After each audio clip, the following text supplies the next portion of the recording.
সহস্রাধিক শহীদের রক্তে ভেজা গালিচা মারিয়ে তিনি লন্ডন টু ঢাকার ব্যাক ফ্লাইট ধরলেন। সহস্রাধিক শহীদের রক্ত দিয়ে বেগম খালেদা জিয়াকে জেল থেকে বের করে নিয়ে আসা হলো। আজকে আমরা দেখতে পাচ্ছি এই শহীদের মাকে নিয়ে সম্ভ্রমহানি করা হচ্ছে। জনাব তারেক জিয়া, আপনি আপনার কর্মীদেরকে সামলান। এই লাগামহীন কর্মীদের কারণে আপনার অধপতন আসন্ন। আপনারা যদি শহীদের মাকে সম্মান দিতে না জানেন, এই জুলাই পরবর্তী বাংলাদেশের জনগণ আপনাদেরকে সম্মান দিবে না। প্রিয় লাকসামবাসী, খুব কম কথায় কয়েকটা কাজ আপনাদেরকে দিয়ে যাব। এখানে প্রশাসনের ভাইয়েরা উপস্থিত আছেন, পুলিশের ভাইয়েরা আপনারা উপস্থিত আছেন। আপনাদের দায়বদ্ধতা জনগণের কাছে, আপনাদের দায়বদ্ধতা গুলশানের কাছে নয়, আপনাদের দায়বদ্ধতা ধানমন্ডির কাছে নয়। অত্যন্ত পরিতাপের বিষয়, আজকে পুলিশ সদস্যরা এখানে যারা আছেন, আইন শৃঙ্খলা বাহিনী আপনারা যেখানে আছেন, অতীতে আপনাদেরকে ব্যবহার করে আপনাদের ঊর্ধ্বতন কর্মকর্তারা তাদের পদ পদবি বানিয়ে নিয়েছিল, আপনাদেরকে ব্যবহার করেছে। আল্লাহর দোহাই লাগে, উপরে আল্লাহ, নিচে জমিন, নিজেকে আর ব্যবহৃত দিয়েন না। আপনারা ন্যায়ের পক্ষে থাকেন, ইনসাফের পক্ষে থাকেন। কোন রাজনৈতিক দল নয়, বাংলাদেশের জনগণ আপনাদের পক্ষে থাকবে। 12 তারিখ নির্বাচনে প্রশাসনের ভাইয়েরা আপনাদের কাছে উদাত্ত আহ্বান জানাবো, আপনারা কোন দলের গোলামি করার দরকার নয়। প্রশাসনের ভাইয়েরা আপনারা জামাতে ইসলামের নন, আপনারা বিএনপির নন, আপনারা এনসিপির নন।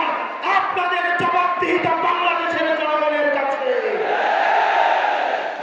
আজকে যদি আপনারা ভোট চুরি করে, লাইলাতুল ইলেকশন করে, রাতের ভোট দিনের ভোট রাতে করে, জনগণের ভোট চুরি করে আপনারা নির্দিষ্ট কোন দলকে ক্ষমতায় নিয়ে যান, আপনাদের সন্তানদের কাছে আপনারা দায়বদ্ধ থাকবেন।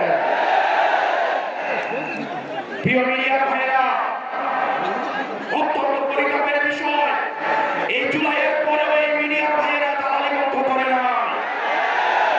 সময় টেলিভিশন, 71 টেলিভিশন, বিবিসি আবার দালালি শুরু করে দিয়েছে।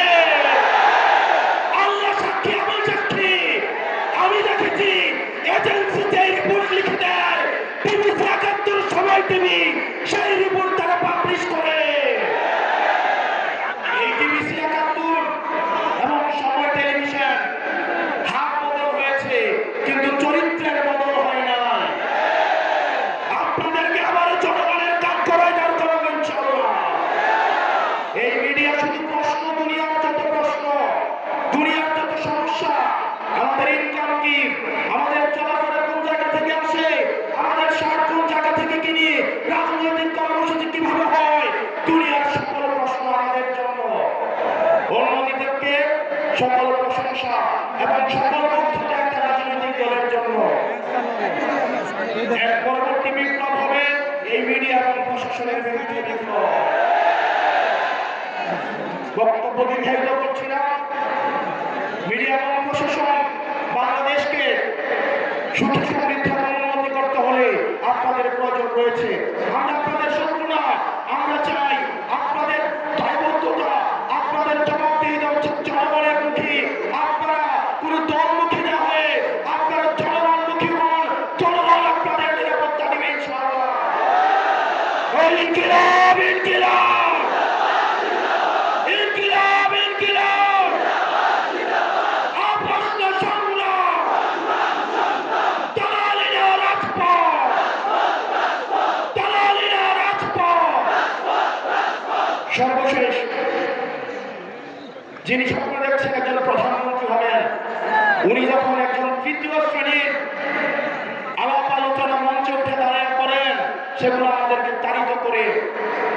জনাব তারেক জিয়া, আপনি যেভাবে গুপ্ত বলে আপনার নিজের নেতা কর্মীদেরকে হত্যাযোগ্য করে তুলছেন, গত 17 বছর কিভাবে ফ্রিল্যান্সিং এর মাধ্যমে দল পরিচালনা